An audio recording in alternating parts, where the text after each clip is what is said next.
enjoying your life. सुल्तान मुराद तुर्किस्तान के बहुत मशहूर बादशाह थे.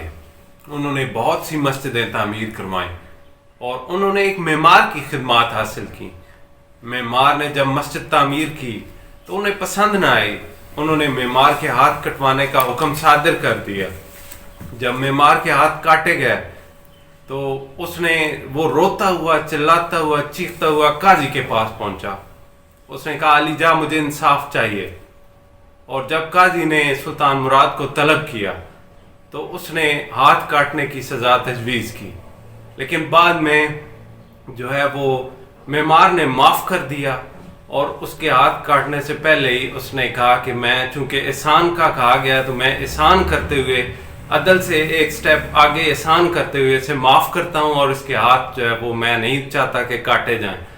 और आज जो है पाकिस्तान में एक उस टाइम में परसेप्शन जो काजी और आम बंदे की थी वो सेम थी और दोनों में इंसाफ ना सिर्फ होता हुआ नज़र आता था बल्कि होता था इंसाफ. आजकल के दौर में हमारे मुल्क की परसेप्शन आप ले लें.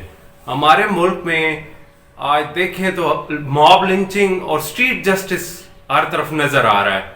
कोई बंदा जो है जस्टिस सिस्टम के बारे में परसेप्शन ऐसी बिल्ट हो चुकी है कि कोई बंदा भी ट्रस्ट नहीं कर रहा सिस्टम पर और हर बंदा चाहता है कि वो खुद ज्यूरी बने, खुद सड़कों पर वो पुलिस बने, वो इन्वेस्टिगेशन करे, उसके अलावा वो सज़ा दे और वो खुद ही उसे एग्जीक्यूट करवाए. जो मैं समझता हूँ कि इस मुल्क के लिए, जस्टिस सिस्टम के लिए अच्छा कोई सिंबल नहीं है. इसी तरह नील बोर के बारे में एक वाक़या मशहूर है कि वो अपने दोस्त से मिलने गए. जब वो दोस्त से मिले तो उन्होंने देखा कि दरवाजे पर हॉर्स शू टंगे हुए थे, यानी कि घोड़े के सुम जो होते हैं. तो नील बोर ने कहा, आर यू सुपरस्टिशियस? तो उसने कहा नहीं. तो नील बोर ने सवाल किया कि फिर हॉर्स शू क्यों टांगे हुए हैं आपने? तो उसने जवाब दिया कि ये हॉर्स शू इसलिए हैं कि मेरी किस्मत अच्छी हो जाएगी. तो नील बोर ने आगे सवाल किया, you are an educated person, literate person, और आप किस तरह चाह रहे हैं कि आपकी किस्मत इससे अच्छी हो जाएगी? क्या आपको यकीन है? तो उसने कहा नहीं, मुझे यकीन तो नहीं है, लेकिन मुझे बताया गया है कि अगर मैं इस पर इत्माद करूंगा तो मेरी किस्मत और अच्छी हो जाएगी. तो इसी तरह जस्टिस सिस्टम पर हमारा इत्माद हो ना हो, लेकिन अगर चल रहा है तो इसका मतलब है कुछ बेनिफिट्स हो रहे हैं. अगर हम कॉन्स्टिट्यूशन पर देखें, कॉन्स्टिट्यूशन पर गौर करें, अगर थोड़ा बहुत भी अमल दरामद हो रहा है तो मैं समझता हूँ इट्स सफिशेंट. इसी तरह हमारे मुल्क में आज सिफारिश और रिश्वत का एक परसेप्शन बन चुका है.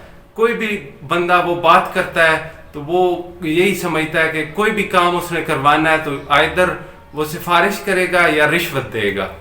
जो मैं समझता हूँ सोसाइटी के लिए, ये एक जस्टिस सिस्टम के लिए, it will cause the justice system to extinct. कि अगर बहुत ज़्यादा जिस तरह हमारे मुल्क में ये परसेप्शन डेवलप हो रहा है. और सियासी जमातों के बारे में मैं बात करना चाहता हूँ.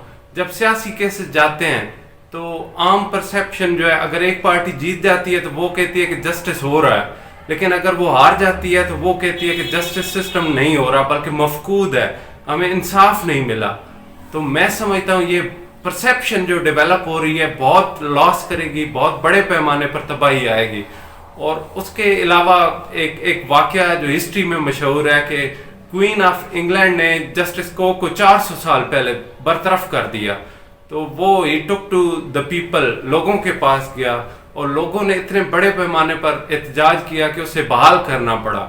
इसी तरह जो है वो इफ्तिखार मोहम्मद चौधरी की तहरीक आप देखें, वकला, सिविल सोसाइटी, पढ़े लिखे नौजवान, बुजुर्ग, हर तबका चीफ जस्टिस चौधरी की बहाली के लिए निकला और लोगों ने बड़ी तगोदो की.